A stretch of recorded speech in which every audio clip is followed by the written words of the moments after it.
I am going to go to the Olympics.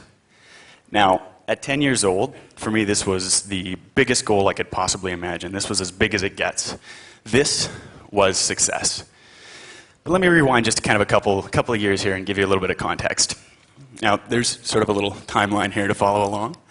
My mom was a single mom, and she raised my brother and I on her own in a pretty rough neighborhood just outside Vancouver. And we didn't really have much growing up. But my mom's goal, her Olympics, her big goal was to get us out of that neighborhood and get us into a good community with good schools and give us some of the opportunities that maybe she didn't have. So, at 43 years old, she packed us up into this shining example of automotive perfection, and we moved to a little town called Kelowna. Now, in Kelowna, my mom, I didn't realize that what I was going to have to do was sacrifice everything. I knew that she had set this huge goal for herself to get there, and for me, in setting a huge goal for myself, I started figure skating a year later. I set a goal for myself to go to the Olympics, and I told her, because I was inspired by her move. For me, my inspiration was her. And I told her, I'm going to go to the Olympics. Now, for me, at 10 years old, I believed that I would go in 4 years, and it was going to be green pastures and blue skies, and the clouds would part and the sun would shine on me alone. I figured it was going to be somewhat easy. I had no idea that over the next few years, I was going to have to work a part-time job, 2 part-time jobs during high school, while training, while my brother worked a full-time job supporting the family, and that my mom would end up having to sell her house to support my training. Now, we sacrificed all this, and by the time I was 18, it was time for me to take my leap. It was time for me to get into that top 10 in Canada. I knew that in order to get there, I would have to be where the top teams in Canada trained. And at that time, they were all in Montreal and in Toronto. And I knew that I would have to get on a flight. I had basically enough money for a one-way flight and for enough training and living expenses for basically maybe 2 months. So I knew that if I didn't find a partner, if I didn't find a training center, I was going to have to figure out how I was going to get home. I was going to have to kind of get a job and get home. Now, when I got there, fortunately, I did find a partner. I did find a training center. And in Montreal, I would learn the true definition of hard work. We would be on the ice oftentimes from 6 a.m. to 6 p.m., sometimes 5-6 hours in a row without even stopping for a glass of water. Now, I remember being on the ice middle of a training session one day and actually leaning over the boards and throwing up, and my coach looking over and saying, "Hey, Craig, can you please stop puking and get back on the ice and do it again?" We trained very, very hard, but it began to pay off. We started to see some of the results from our hard work, and by 2006, we were Canadian champions. We were one of the top teams in the world, top 5. We walked into the 2006 Nationals, and Nationals they're about a month before the Olympics, and we don't know that if we're going to the Olympics until January, and the Olympics are in February. And in January, we walked in, and we knew that we'd have to be top 2 at Nationals. So we got on the ice, the crowd went silent, the music came on, and to be honest, I was so in that moment that I don't remember most of the performance. What I do remember is the last 30 seconds. I remember rounding the last corner and just hearing this roar, I could barely hear my music. I remember coming in, hitting the ending position, and seeing thousands of people stand, all of a sudden just rise. And it was this massive standing ovation, and the marks came in, and we knew that we were going to go to the Olympics. I looked up, the marks came, the team was announced. I could see my mom up there shaking her fists and tears rolling down her face. We made it. We qualified for the Olympics. This was my childhood dream, and I had made it. A month later, I walked through the stadium into the opening ceremonies under the Olympic rings with my mom and my brother, who had sacrificed so much for me to get there, watching. It was everything that little 10-year-old Craig could have ever imagined. This, for me, was success. So the Olympics are over. I needed to set the next big goal. What is that next big goal? And I think we all know that Vancouver hosted the 2010 games. It had been announced years earlier, so for me there was no better goal than to win a medal in 2010 in Vancouver. That was my next big goal, and I was ready to take that on. Now, I hate to break the momentum because I'm pretty excited, and this sounds like a great challenge to me, but I didn't do this. I didn't win a medal at the Olympics. In fact, I didn't even qualify to go to the Olympics. But let me tell you what happened. In 2007, my partner realized that she had achieved everything that she wanted to achieve. And for me, I wasn't done. I knew that I had more to give. I knew that I hadn't maximized my own potential. I knew that if I quit now because my partner retired, that I would always sit and wonder what would have been, what might have been, could I have made it? And so what I did was I said, no, I'm not going to quit.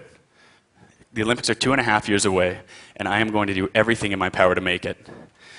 So I said, I'm going to find a partner. I said, if there's a girl out there in the world who's 5 feet tall who can land a triple toe, now a triple toe is this like jump that we all do side by side. If she's out there, I'm going to find her and I am going to skate with her. I don't care what it takes.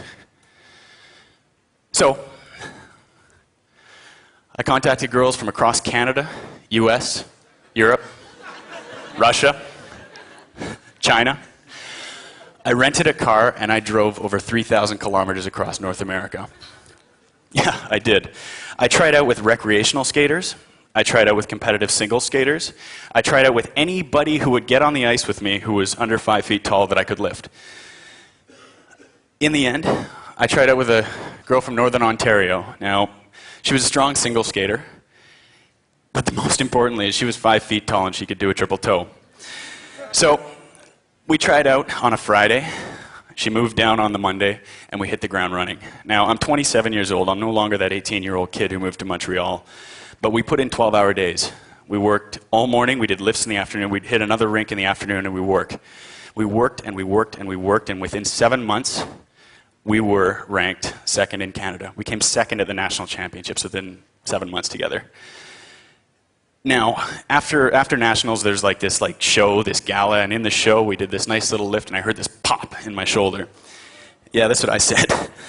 And I ended up tearing my rotator cuff in 3 places, which sucks. So the World Championships are 3 months away, and we know that if we don't go to the Worlds, we don't get any international points. We're not on the Grand Prix circuit next year, and we have no hope at getting to the Games in 2.5 years. So we're going. Who cares what it takes? We're not going to quit. So we got on the ice every day, and I don't know if you can notice I'm lifting with my right shoulder here. Well, we learned how to lift with our left shoulder over the next 3 months. We did the lifts with 2 hands. It didn't matter. We got to the World Championships, and we placed 6th. We had the performance of our lifetime, and within 10 months together with a torn rotator cuff, we were the 6th-ranked team in the world. Now, getting back from that, we had 2 seasons. I got the shoulder repaired. We ended up losing almost 9 months. And we went through the 2010 season pushing as hard as we could. Nothing could stop us. In the end, we walked into nationals in 2010. We placed 3rd. Top 2 teams go to the Olympics. That's what I said. Again, you guys are good. Now, we're the alternates for the games. We're not going. For me, I realized, and this is going to sound crazy because I know everybody here is all bummed out hearing that, but one of the greatest successes of my 20-year career was not qualifying for those games. And let me tell you why, because when I got home, I sat down, and again, I had no plan B for me. There was only skating in my life, and I sat down and I realized that I was okay. And not like that crazy, like, yeah, I think I'm okay. Like, I was okay.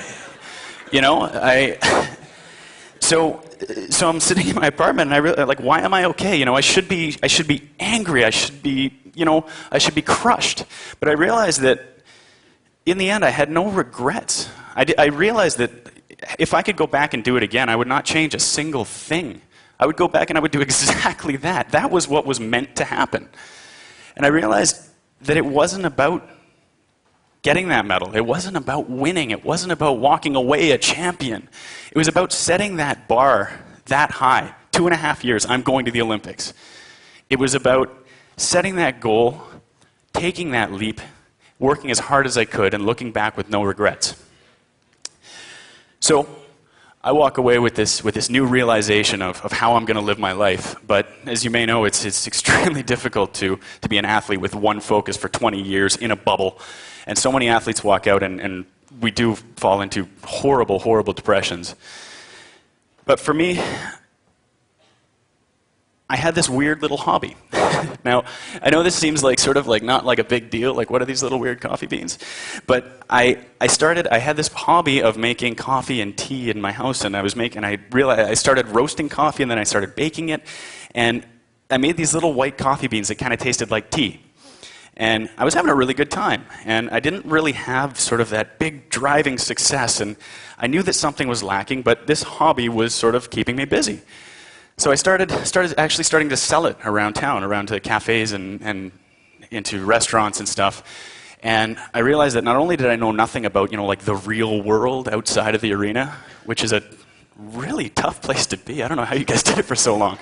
But I knew nothing about the real world, and not only that, I knew even less about the business world. So what I needed, number one, I needed a big goal. And number two, I needed a business education. So I looked at McGill, and I'd been out of school for 12 years. I had been in high school. I think the last time I opened a book was sometime in the late 90s when Offspring was cool. I agree, they are still cool. I was trying to think of a band, but yeah. So for me, I hadn't been to school in 12 years, and if I was going to pursue a business education, what was I going to do? I could have done a business certificate, I could have done an undergrad degree, but how high can that bar go? And I knew for me at that time that the highest bar I could find was a graduate degree, an MBA. So I walked in, I spoke to one of the professors, and I said, is it something that I could apply for? And he said, yeah.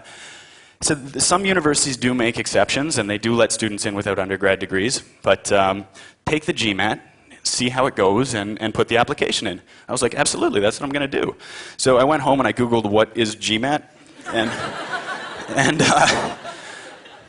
I ended up figuring out that it is this management test that you need to take to get into business graduate school.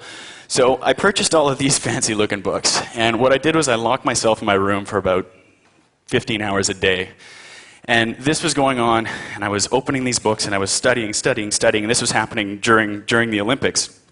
And I was getting all these, photos from all my friends, and one of my buddies sent me all these pictures from his crazy Olympics adventures, And I decided to send him a series of photos from my crazy adventures in my living room. And now, this was pretty much my life, from the day that I retired to the day that I took the GMAT. And I can tell you one thing, that I was so far out of my comfort zone, I was terrified. I walked in and I took that GMAT, and I was sweating, I was shaking. I was more nervous than when I first walked up on this stage and completely screwed up the first half of my presentation. Now, I took the GMAT, I did well, and I put in the application, and I left that little section that says undergrad degree, I left that one blank, and I put the application in, and I was accepted. I was the first student in the history of the McGill MBA program to be accepted without an undergrad. And it's not because I'm any smarter or more capable than anybody. It was because I set that bar higher than what most people thought would be possible. And I went for it. I took that leap. I worked as hard as I could every single day in pursuit of that goal. And what about that? Oh, there I am. And what about that hobby I had with the white coffee beans? Well, I did put the company together. I think for those of you who have tried the white coffee chai mix today, it was delicious, tell your friends. I did launch the company, and I can tell you that along with my MBA, this is my next Olympics. And I can tell you that with this, I'm going to take a leap. I'm going to work as hard as I can. I'm going to push that bar as high as I can. So my question to you is this: what is your next Olympics? What is your hobby? What is your interest? Whatever it is that you're doing, don't be afraid to set that bar as high as you can. Don't be afraid to push as hard, to the point where people think, when you tell them, they laugh at you. Set that goal that high, take that leap, and work every single day with every ounce of energy that you have for that goal. Because in the end, you know what? You may fail. You may not achieve your goal, but you may just end up redefining success. Thank you.